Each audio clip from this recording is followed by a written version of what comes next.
Salut, c'est Ryan Cole pour Cole Games. Aujourd'hui, j'avais envie de vous parler d'un manga que j'ai dévoré qui s'appelle All You Need Is Skill. All You Need Is Skill, c'est un manga en 2 volumes.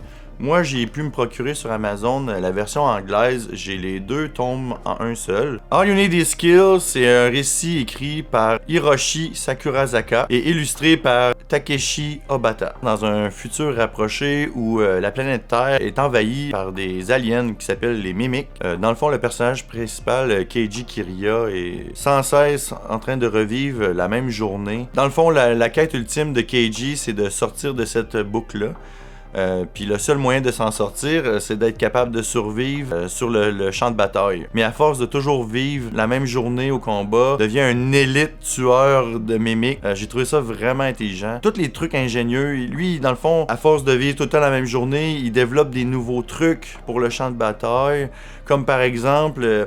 Au début, il est déployé avec une arme qui a environ 200 de munitions à l'intérieur. Il se rend compte que l'arme est totalement inefficace contre les mimiques. Alors, il décide de changer son arme pour une espèce de lance-pieu qui est vraiment plus efficace pour percer l'armure des mimiques. Mais le défaut de cette arme-là, c'est qu'il y a seulement 32 pieux à l'intérieur. Alors, Keiji se rend vite à l'idée que les armes avec des munitions seront pas suffisantes pour combattre la menace extraterrestre.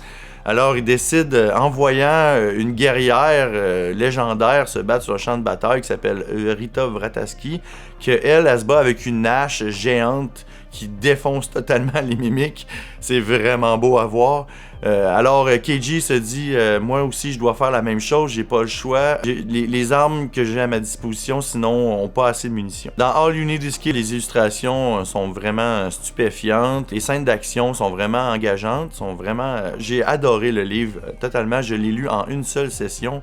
Je l'ai dévoré. C'était du pur bonbon. Ce qui m'a accroché à l'histoire, surtout, c'était vraiment de voir l'évolution du personnage. C'est vraiment bien écrit. C'est très ingénieux. Je trouve vraiment que c'est un tour de force, ce manga-là. All You Need Is Skill a été aussi adapté au cinéma sous le nom de Edge of Tomorrow. Ils ont changé le nom par la suite pour Live, Die and Repeat. Le film met en vedette Tom Cruise et Emily Blunt. J'ai vraiment préféré le manga au film. Honnêtement, si vous voulez pas vous spoiler un peu, je vous conseille fortement de commencer par le manga et voir le film ensuite. Dans le fond, les grosses différences... il y a beaucoup de grosses différences. Là, en fait, c'est l'idée... seulement l'idée de base qui a été gardée dans le film. Les 2 fins sont totalement différentes. J'ai vraiment préféré la fin du manga, largement supérieure.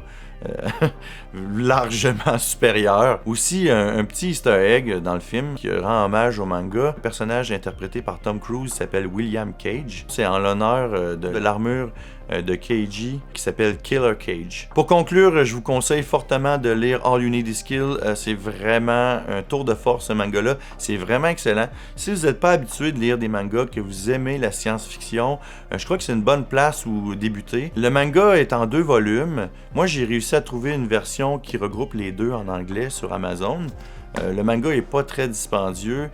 Honnêtement, je vous le recommande fortement. Ça se lit tout seul. Si vous aimez la science-fiction, les histoires de boucles temporelles, les grosses armures méca badass avec des grosses haches qui défoncent des aliens, je vous le recommande fortement. C'est un délice. C'était Ryan Cole pour Cole Games. Ciao!